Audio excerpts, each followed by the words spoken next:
Hello दोस्तों, मेरे YouTube channel में आप सभी शिक्षक साथियों का स्वागत है। अगर आपने अभी तक चैनल को सब्सक्राइब नहीं किया है तो जल्दी से सब्सक्राइब कर लें, जिससे कि कोई भी इम्पोर्टेंट वीडियो आपसे छूटने ना पाए। आज हम इस वीडियो में चर्चा करेंगे कोर्स 11 की, जो कि 4 से 15 दिसंबर के बीच में आपको करना है। भाषा शिक्षण शास्त्र, उसके प्रश्नों और उसके उत्तरों को। तो सबसे पहले वीडियो को शुरू करने से पहले एक सूचना है।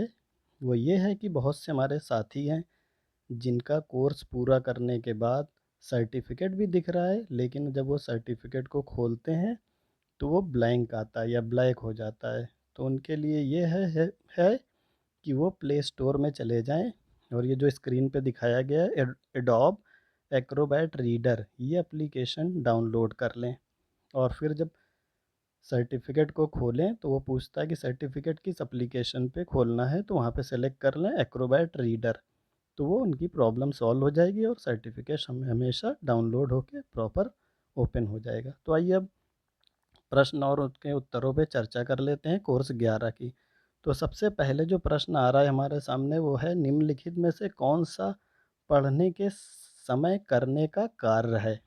शिक्षक का घर से पाठ पढ़ कर आना, कक्षा को 4 या 2 के समूह में विभाजित करें जिससे बच्चे पढ़ें, शिक्षक का पाठकों के विचारों के बारे में शिक्षार्थियों के साथ एक संपूर्ण कक्षा गतिविधि करना, या लास्ट वाला शिक्षकों शिक्षार्थियों को कल्पना करने के लिए कहना।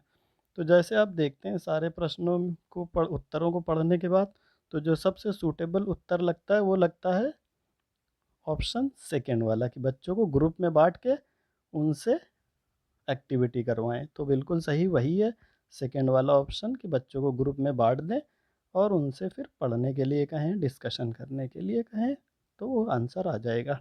अगला प्रश्न है जो आएगा, एक पूर्व पठन कार्य का उद्देश्य, यानी पढ़ाने से पहले क्या करना चाहिए? पाठ के विचारों के साथ सीखने के पिछले अनुभव को ज्ञान को जोड़ना, पाठ के लेखक पढ़े जाने वाले शब्दों के बारे में बात करना, या शिक्षार्थियों से उनके पिछले ज्ञान के बारे में बात करना, या लास्ट वाला कठिन शब्दों को डिस्कस करना। तो जैसा कि हम सभी टीचर जानते हैं कि कोई भी लेसन पढ़ाने से पहले उससे बच्चों के पूर्व अनुभव को जोड़ना चाहिए। तो इसका ऑप्शन कौन सा सही होगा? पहला जी, कि उसके पूर्व जो भी अनुभव हैं उनको लेसन से जोड़ा जाए। अगला प्रश्न लेते हैं, पढ़ना अर्थ गणना है, इसका क्या मतलब है? जो कोटेशन दी हुई है कि पढ़ना आपको तेज़ी के साथ पढ़ना है, शब्दों को वाक्यों को पढ़ना, पाठ के विचारों को समझना, यानी पढ़ना भी है और विचार भी समझने हैं, पढ़ना पाठ के वर्णमाला और शब्दों को डिकोड करना, व्याख्या करना, या लास्ट वाला पढ़ना विषय वस्तु के साथ अर्थ को जोड़ना। तो यहाँ पर जो अर्थ है पढ़ना अर्थ गणना, आपने अंदाज़ा सही लगाया कि पढ़ें भी और अर्थ को भी समझें, यानी इसका ऑप्शन सही होगा सेकेंड वाला, पाठ को पढ़ना और विचारों को समझना। अगला प्रश्न आएगा, वर्तमान भाषा सीखने के नज़रिए में निम्नलिखित में से कौन सा सत्य है? सत्य बताना है। आपके सामने 3 ऑप्शन दिए हुए, 4 ऑप्शन आएंगे। सुनना, बोलना, पढ़ना, लिखना, ध्यान देना और सोचना, ये एक साथ होता है या एक रैखिक गति में होता है, या पहले कुछ होते हैं कुछ बाद में होते हैं?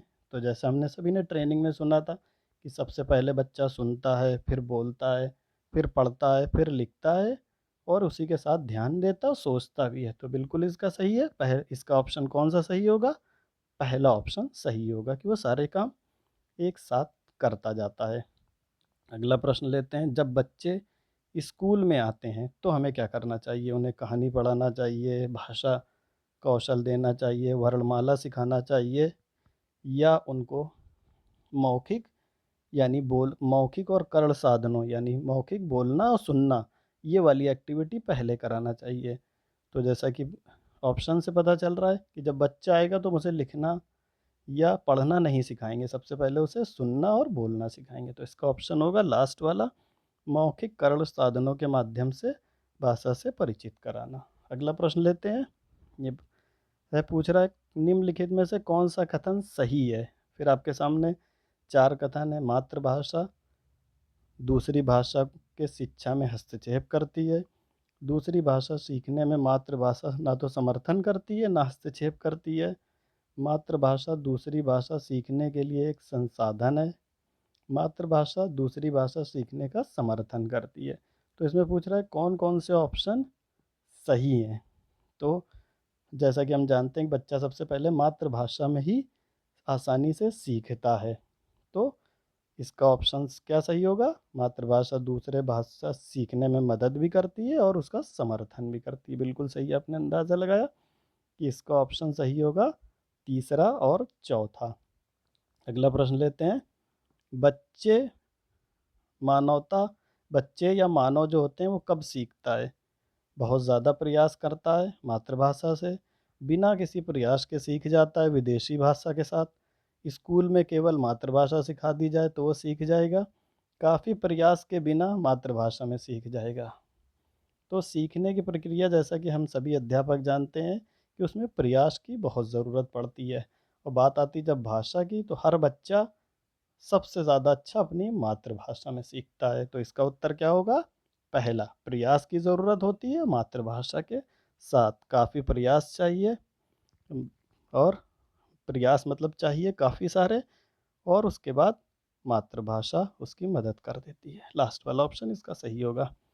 अगला है, भाषा सीखने में केंद्रीयता का अर्थ क्या है? कि केंद्रीयता में भाषा ही होती है। इसमें क्या होगा? विषय वस्तु की चिंतन की विषय की भाषा की ज़रूरत नहीं होती। सभी भाषा सीखना मूल रूप से विषय वस्तु सीखना है। सभी विषय वस्तु सीखना मूल रूप से भाषा सीखना है। या लास्ट वाला, भाषा शिक्षण का केंद्रीय उद्देश्य केवल विषय वस्तु पर केंद्रित है।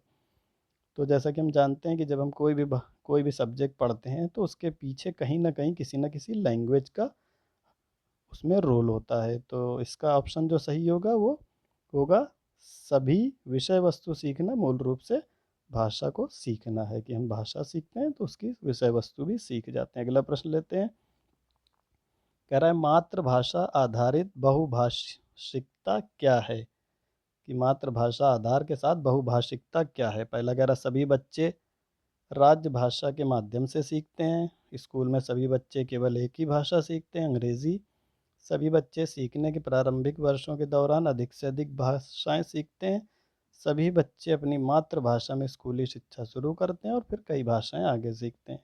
तो ये सब हम जानते हैं कि बच्चा पहले आता है तो अपनी मातृभाषा बोलता है, फिर उसके बाद धीरे धीरे हम उसे और लैंग्वेज, इंग्लिश, ये सब सिखाते हैं। तो कौन सा ऑप्शन इसका सही होगा? बिल्कुल सही अंदाज़ा लगाया आपने, लास्ट वाला, कि बच्चे मातृभाषा पहले सीखता है फिर और भी भाषाएं विद्यालय में रहकर वहाँ धीरे धीरे सीख जाता है। अगला प्रश्न लेते हैं। भाषा सीखने की रणनीति के रूप में बहुभाषिकता का अर्थ क्या है? इसमें ऑप्शन दे रहा है माध्यम और आकलन के रूप में, कक्षा में शिक्षण अधिगम के बच्चों के उपयोग करना, त्रिभाषा सूत्र, कई भाषाओं का सीखना। तो इसमें क्या ऑप्शन सही होगा? अंदाज़ा लगाइए आप। सही अंदाज़ा लगाया, इसका ऑप्शन होगा कक्षा शिक्षण के अधिगम के बच्चे के भाषा का उपयोग करना। कि बच्चे की जो लैंग्वेज है उसमें हम अगर उसको सिखाएं तो वो जल्दी सीख जाता है। अगला प्रश्न ले लास्ट प्रश्न था। तो उम्मीद है इससे आप पढ़ने के बाद आंसर को भी समझ पाएंगे और ज़्यादा से ज़्यादा इसमें नंबर ला पाएंगे। जैसा कि आप जानते हैं कि 60% जब आप प्राप्त कर लेते हैं तो आपको सर्टिफिकेट प्राप्त हो जाता है। तो इसी उम्मीद के साथ कि आप इस वीडियो को देखेंगे, ये आपकी पूरी हेल्प करेगा। वीडियो को लाइक और शेयर करना ना भूलें। वीडियो को देखने के लिए थैंक यू सो मच।